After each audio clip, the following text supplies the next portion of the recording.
Ceci est un livre audio autogénéré par Google. 1. Genèse d'une écriture personnelle. Question d'itinéraire. Origine du projet. Un jour de juin 2004, en bouquinant à la librairie Olivieri, je trouve quelques rayons de livres en solde. À l'occasion de cette opération d'élagage que pratique la librairie, une fois l'an, il est rare que je ne déniche pas quelques perles rares. Cette année-là, la perle a pour nom Mon itinéraire de Valérie Larbaud. Je connais peu de choses de cet auteur, n'ayant lu de lui qu'un seul titre, La force et l'outil, une réflexion fort intéressante sur l'acte d'écrire. Au moment de ma découverte, je me trouve alors en pleine période d'écriture et d'élaboration de projets d'écriture à peu près tous centrés autour du récit de vie et de certaines histoires de famille. Je feuillette brièvement l'ouvrage tout en me remémorant les réflexions de Larbaud sur la force, une notion qu'il associe à une activité de l'esprit qui tente à la création littéraire, et l'outil, un instrument qu'il nomme matériel écrit. Bien sûr, j'écris déjà, mais je souhaite écrire davantage. Malheureusement, dans divers projets d'écriture, des problèmes de mémoire freinent mes élans. Je me retrouve souvent en panne dans plusieurs de ces projets, butant sur des dates, un visage, certains lieux, des circonstances particulières, des événements que j'arrive mal à circonscrire dans l'espace et dans le temps.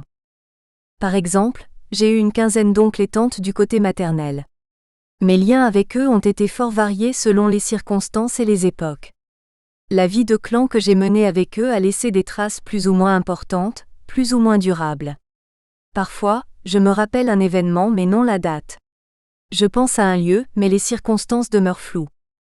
Un autre phénomène se révèle encore plus troublant. Dans mon enfance, à partir de l'âge de 5 ans, notre famille a passé 3 étés à la campagne, à Rosemère, chez mes grands-parents maternels. Ces étés m'ont tellement comblée, ils m'ont laissé une telle impression de bonheur et de plénitude que dans ma tête, même aujourd'hui, je suis convaincue d'y avoir vécu 2 fois plus longtemps que ce ne fut le cas en réalité. Au début, j'ai peine à y croire. Je dois me rendre à l'évidence quand je commence à dater les événements et à les rapprocher des lieux et de mes albums photos. Incrédule, je questionne même et mets en doute certains de ces rapprochements. 60 ans plus tard, la réalité me rattrape. Je n'ai bel et bien passé que 3 étés à Rosemère. Ces difficultés d'identification et ces problèmes de concordance me sont très présents à l'esprit quand je prends connaissance de l'itinéraire de Larbaud. Immédiatement, j'y vois une façon efficace de régler mes problèmes de mémoire. En construisant mon propre itinéraire, je pourrais dater, identifier, nommer et décrire les lieux, circonstances et événements qui jalonnent ma vie et faire de même pour les liens qui m'unissent aux clans familiaux faisant l'objet de mes histoires de famille. Surtout que je peux compter sur une abondante documentation. Correspondance, journal, albums photos, notes et commentaires, agenda et bottins, articles de journaux, archives personnelles, etc. Voilà dans quel état d'esprit je reçois mon itinéraire, de Larbaud, et comment il m'inspire. Voilà pourquoi je ressens l'urgence d'établir mon propre itinéraire pour aider ma mémoire à défaire les blocages qui paralysent toujours plusieurs de mes projets d'écriture. Mais, qu'est-ce au juste qu'un itinéraire ? Ainsi, muni de l'itinéraire de Larbaud et très conscient de l'utilité d'une telle démarche, je lis et relis l'ouvrage. Je l'analyse, le décortique. Puis, je me mets rapidement à l'œuvre pour préciser et actualiser mon propre itinéraire. 8 mois plus tard, j'ai complété 25 années d'itinéraire, soit un peu plus de la moitié de la période que j'entends couvrir. Puis je fais une pause. Question d'examiner le chemin parcouru, de réfléchir au travail déjà accompli et d'en discuter avant de me lancer dans la phase finale. En échangeant avec un ami sur ce premier jet, je lui remets en même temps la liste des autres étapes que je compte mettre en lumière lors de la deuxième moitié de mon travail. J'avoue que, à ce moment-là, je ressens un certain malaise devant le choix que j'ai fait concernant les étapes à suivre, car je ne les ai identifiées que par les activités professionnelles que j'ai pratiquées, comme si ma vie s'était articulée principalement autour de mon travail. La question se pose alors à savoir si mon objectif est de mettre en lumière un itinéraire, ou de montrer une trajectoire.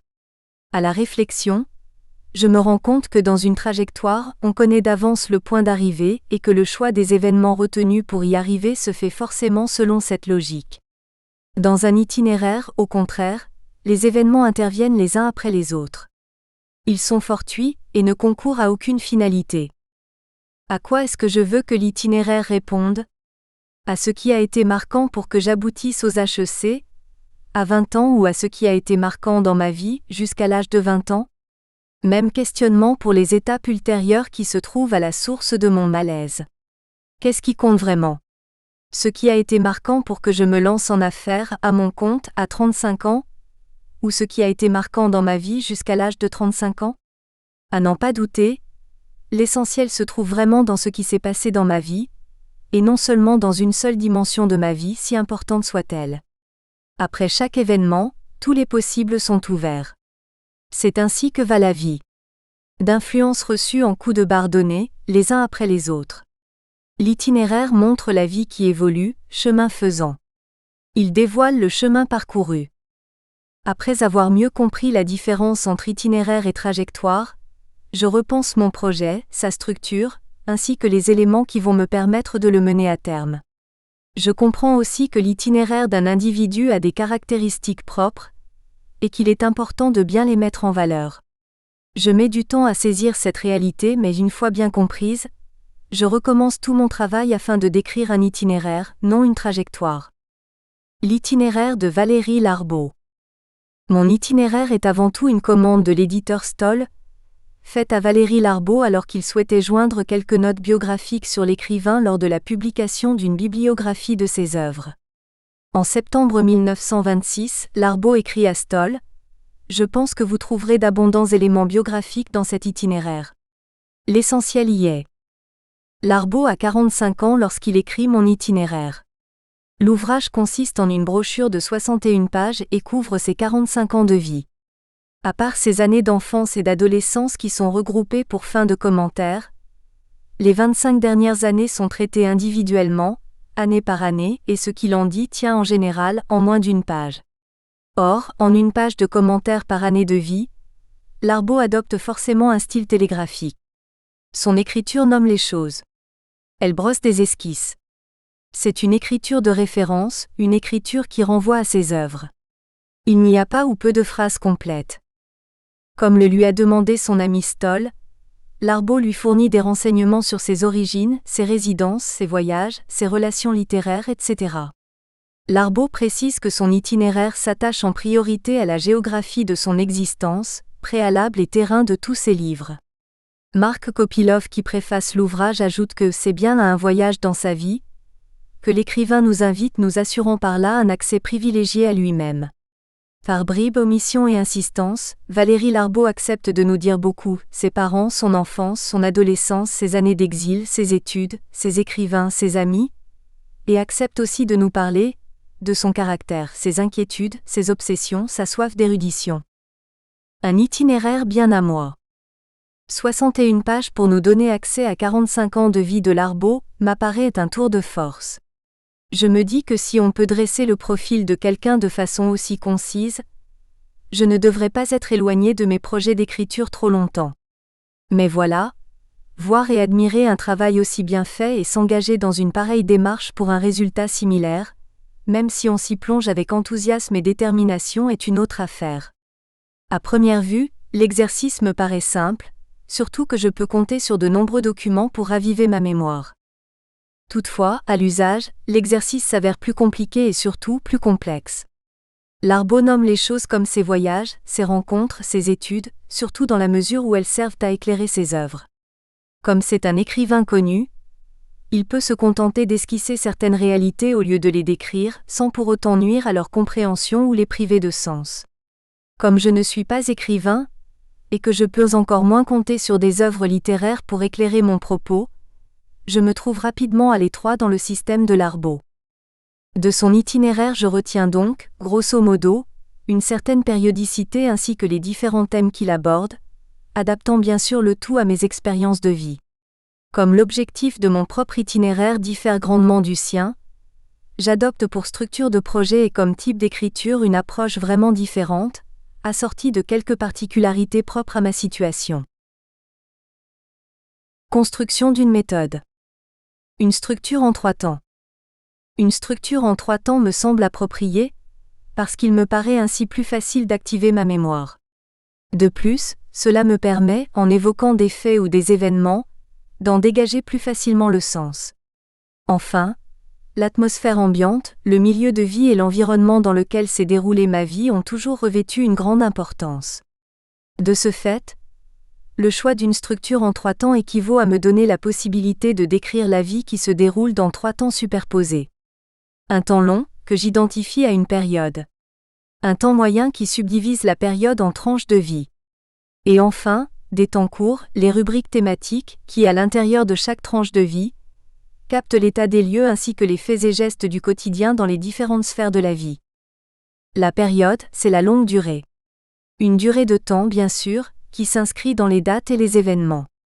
Mais aussi, une durée d'espace qui trouve sa place dans un lieu, la maison, une rue, le chemin de la côte Saint-Paul et un quartier, Saint-Henri. Ce me semble être dans ces lieux et ces espaces géographiques que les sentiments apparaissent et que la vie laisse ses traces et ses empreintes. En somme, cette période de longue durée pourrait être comparée à un port d'attache permanent. Dans mes premiers 45 ans de vie, j'en ai eu 2. Mon premier port d'attache est la famille de mes parents ainsi que celle de ma mère, le clan Thibault, car nous habitons le même immeuble sur le chemin de la côte Saint-Paul. C'est là où je grandis, là où je développe mes racines. Cette période va de la naissance à la maturité, soit de 1938 à 1963. Je l'ai baptisée Vertes années, parce qu'elle correspond pour moi au printemps de la vie avec l'éveil au monde, les années de formation et la prise en charge de mon propre destin. Mon second port d'attache est celui de ma propre famille, celle que j'ai fondée à l'aube de ma vie d'adulte. Elle correspond à 20 ans de vie qui s'échelonnent de 1963 à 1983.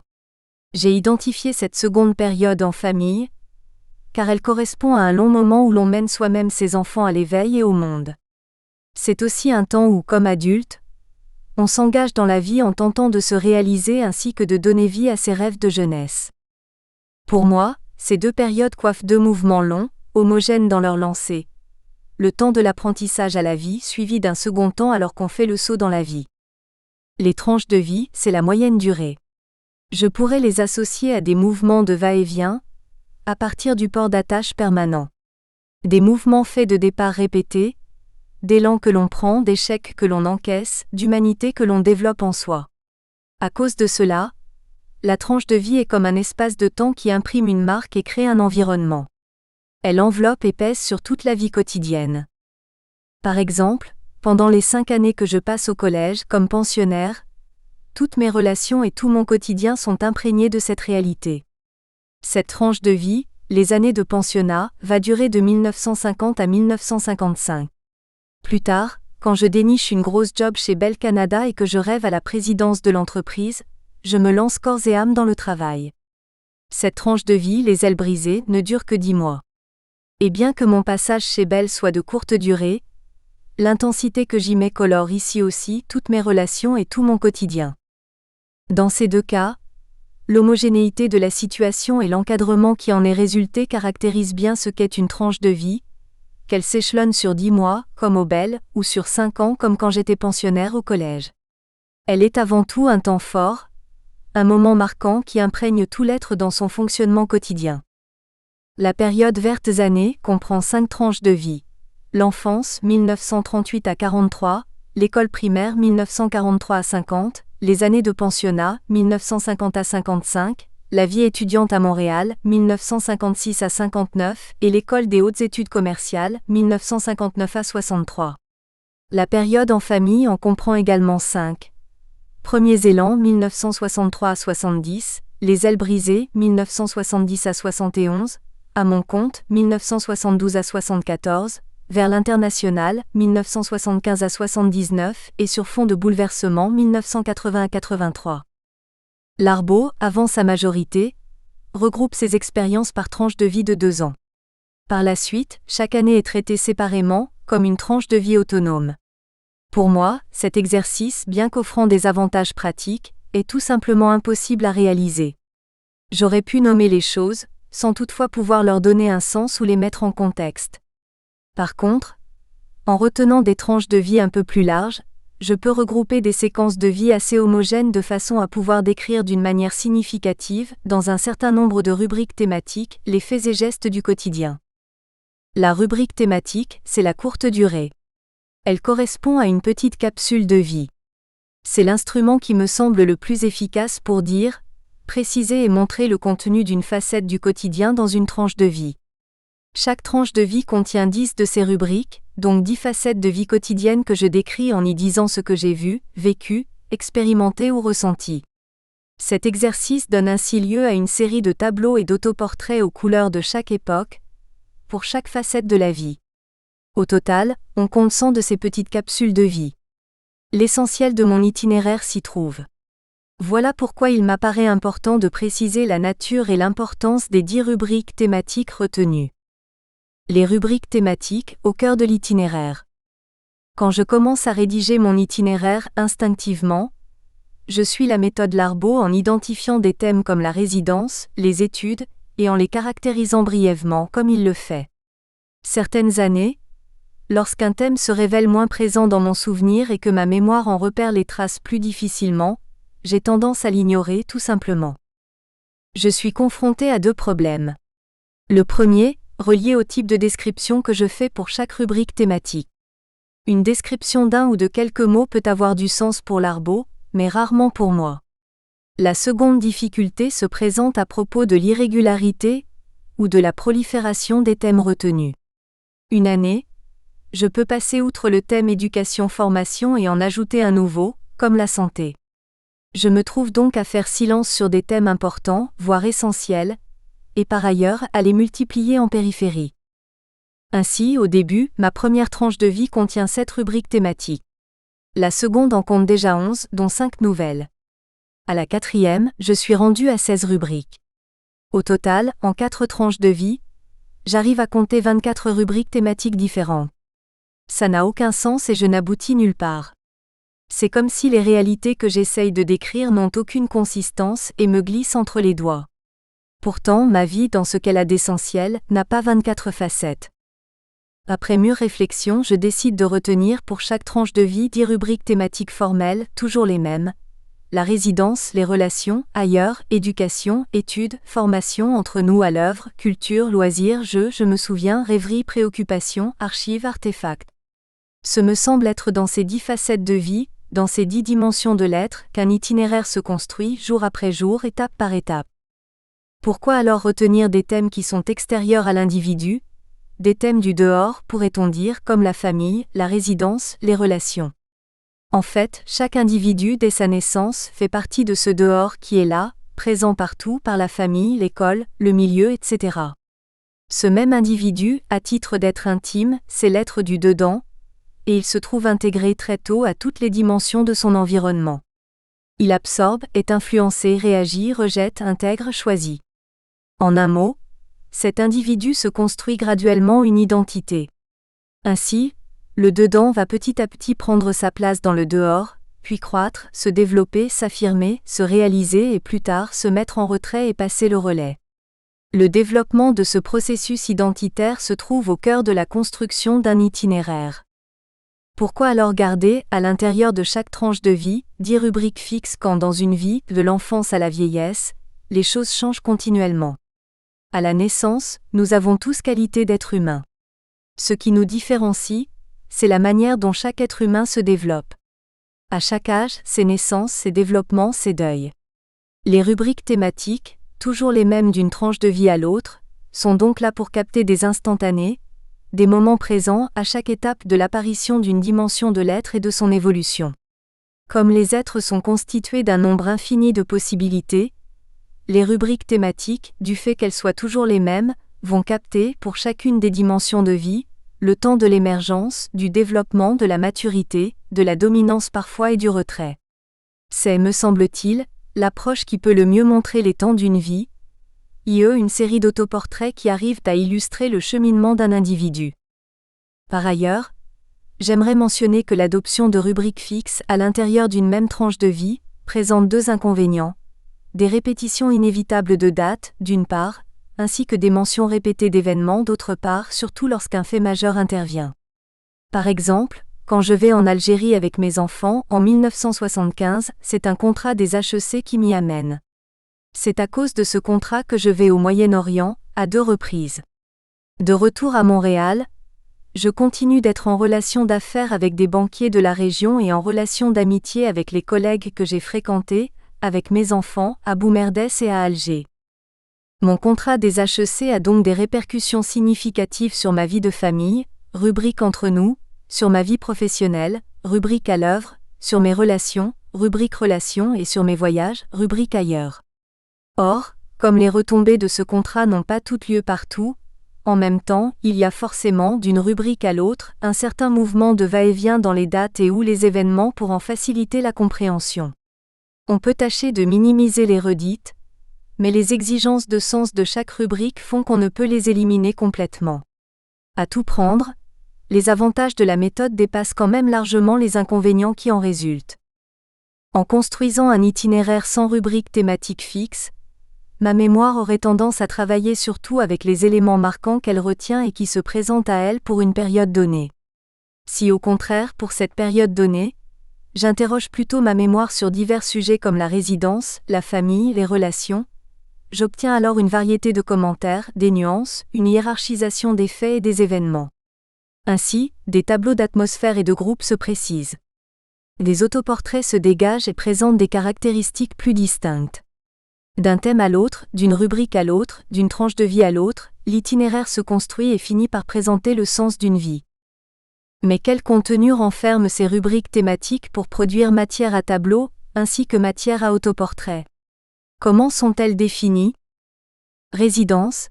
Ce domicile permanent est l'espace qui nous accueille dans le premier tissu social qu'est la famille. Ce lieu revêt donc une importance primordiale, à cause du rôle qu'il joue dans nos premières années de vie. Ses particularités d'accueil, l'atmosphère qui y règne ont souvent sur nous, une influence déterminante et durable. Entre nous signifie vie de famille. Larbaud, dans son itinéraire, fait de la vie de famille une rubrique éclatée, parlant de ses parents à l'occasion, et nous renseignant par contre assez régulièrement sur ses vacances de Pâques, d'été et de Noël. Il semble toutefois avoir vécu ses années de jeunesse plutôt en solitaire, alors que les miennes se sont davantage déroulées dans une famille élargie. Enfant, je vis avec mes parents, mais aussi avec les frères et sœurs de ma mère qui habitent au rez-de-chaussée de notre immeuble alors que nous perchons au 3e étage. Entre nous traduit donc mieux la vie de clan que je mène avec tous ceux qui partagent mon quotidien. Éducation, études, formation, je passe comme tout le monde plusieurs années sur les bancs d'école. 20 ans en tout, pour la partie formelle et de nombreuses autres années pour tenter de me renouveler et être de mon temps. Je garde, je crois, de toutes ces étapes de formation, ouverture, rigueur et discipline. J'y apprends l'amour de la langue et des arts. Je m'approche du beau. Je connais de nombreux professeurs et surtout, je rencontre 3 maîtres dont je reparlerai plus loin. Ces années de formation marquent grandement l'évolution de mon itinéraire, comme d'ailleurs le fait de naître dans une famille d'éducateurs. Une grand-tante, ma mère, 6 oncles et tantes pour ne nommer que cela. Comme je reçois beaucoup de ces gens, naturellement, j'en viens à imiter mes aînés en prenant l'habitude de communiquer ce que je sais à mon entourage. Alors, bien que cette rubrique vaille d'abord et avant tout pour la formation reçue, elle vaut également pour la formation donnée du fait d'être associée à certaines activités de ce type dans mon entourage immédiat. Culture, loisirs, jeux. À première vue, cette rubrique thématique peut paraître plutôt hétéroclite tellement elle semble déployer une longue portée. En fait, elle ne prétend répondre qu'à 2 questions. Quels sont mes centres d'intérêt dans la vie? Qu'est-ce que je fais de mes temps libres? Si la dénomination de la rubrique a l'air d'un méli-mélo, ce n'est pas qu'elle cherche à tout englober, mais plutôt parce que, selon l'âge ou les périodes de vie, la réponse à ces questions sera très différente. À l'âge de 5 ans, je n'ai bien souvent que le jeu en tête. Dans la vingtaine, la plupart du temps, je me récrée avec des amis. À 35 ans, les loisirs familiaux l'emportent parfois sur tout le reste. Plus vieux, à une période de liberté retrouvée, les activités culturelles et les projets personnels reviennent à l'avant-scène. Tout n'est pas tranché au couteau ni à dimension unique, car il existe de nombreux chevauchements. Mais notons que selon les inclinations personnelles, les élans du dedans et les moments opportuns, le temps des réalisations peut mener dans différentes directions. Je connais dans ma vie différentes activités dominantes qui avec le temps se transforment, se réorientent, avec la même force et la même énergie. Je passe du sport au jeu de l'esprit, à la recherche historique, au livre, à l'écriture. On ne parle pas ici d'excellence dans l'une ou l'autre activité mais plutôt de ferveur, d'enthousiasme, d'élan, d'engagement vital. C'est peut-être dans cette rubrique culture, loisirs, jeux, plus que dans tout autre que ces passages sont les plus marqués. À l'œuvre. Voici une autre rubrique à définition large, baptisée à l'œuvre plutôt que travail. Ce vocable m'apparaît plus approprié pour intégrer toutes les expériences de travail, y compris les activités non rémunérées. Je trouve que le travail est trop exclusivement associé à rémunération, à obligation et aussi, parfois, à contrainte. À l'œuvre peut englober une plus large gamme d'activités dans l'espace et dans le temps. À 5 ans, quand je rends des petits services, à la maison ou chez ma grand-mère, je suis plus à l'œuvre qu'au travail. Plus tard, en m'impliquant dans ma communauté, je suis là aussi plus à l'œuvre qu'au travail. Bien sûr, à certaines époques, le travail occupe une place prépondérante dans la vie. Et la manière dont on s'y prépare a souvent une grande influence sur la façon dont on vit cette période de temps passé au travail. De toute façon, avec l'espérance de vie qu'on nous prédit aujourd'hui, le travail ne représente plus que 50% de notre temps de vie ici-bas. Quant à l'autre 50%, nous nous y retrouvons davantage à l'œuvre, soit pour nous préparer à ce travail formel, soit pour nous engager lors de la retraite, dans des projets personnels, parfois longtemps différés. À l'œuvre pourra ainsi capter tous les temps forts, y compris les temps de transition à chaque étape de vie. Relations. Voici un thème que j'ai eu bien de la difficulté à identifier et encore plus à décrire. Ma difficulté à l'identifier comme thème autonome vient du fait de son étroite association à deux autres thèmes, soit ceux de la famille et du travail. Durant les premières années de notre existence, la vie de famille s'articule presque exclusivement autour des relations familiales. À cause de cela, il n'est pas toujours facile de départager ce qui appartient aux relations familiales de ce qui pourrait être apparenté aux relations plus larges de socialisation, où la famille n'est pas seule partie prenante. Avec l'âge, les relations s'élargissent et les réseaux se multiplient, réseau de solidarité, réseau social, réseau d'intérêt, réseau d'affaires, etc. Dans mon cas, comme travailleur autonome, je développe plusieurs réseaux et il m'est toujours difficile de décrire mon travail sans y associer les gens avec qui je fais équipe.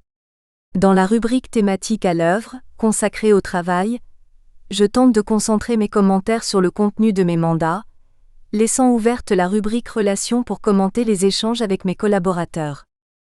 Dans l'action comme consultant, j'agis souvent seul. Mais dans la préparation et les suites à donner à mes projets, il y a toujours beaucoup de jeux d'influence réciproques qui colorent mon action autant que celle des autres. Je pense que c'est comme ça dans la vie, beaucoup plus fréquemment qu'on ne le croit. Ainsi, la rubrique relations qui met en valeur tous ces jeux d'influence reçus et transmises, appartient vraiment à l'essentiel, dans la construction d'un itinéraire. Ailleurs, voici une rubrique thématique au vocable élargi. À l'origine, je voulais parler de mes voyages, car ils sont nombreux et variés, dans plus de 30 pays. Mais il y a plus que le voyage. Il y a aussi d'autres ailleurs, parfois plus proches, où l'imaginaire peut inviter hors du quotidien. Tout petit, je rêve de voyages dans des terres lointaines. Déjà, à cet âge précoce, je suis ailleurs. Ailleurs dans ma tête. Ailleurs dans le monde. Ailleurs avec ma famille. Je saisis en tout temps et de toutes les manières, toutes les occasions d'ouverture au monde. Je pourrais presque dire que je planifie mon activité professionnelle pour voyager.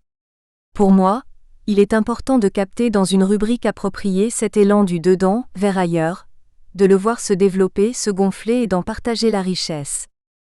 Je me souviens, réminiscence, il peut paraître curieux autant que contradictoire d'affirmer aux premières lignes de ce travail l'urgence d'établir mon propre itinéraire pour aider ma mémoire, alors que je me présente ici avec la rubrique « Je me souviens ». Pourtant, je n'y vois aucune contradiction. D'une part, j'ai toujours autant besoin d'un itinéraire pour dater les faits et établir des concordances entre des lieux, des gens et des événements. Par ailleurs, j'ai aussi besoin d'une rubrique pour consigner ce que ma mémoire émotionnelle me rappelle d'important dans l'évolution de mon cheminement, peu importe la forme, qu'il s'agisse d'anecdotes, d'expériences nouvelles ou d'autres moments marquants. À 5 ans, quand je récite un compliment en pleurant... Nous espérons que vous avez apprécié cet aperçu. Pour continuer à écouter ce livre audio sur Google Play Livres, utilisez le lien dans la description de la vidéo.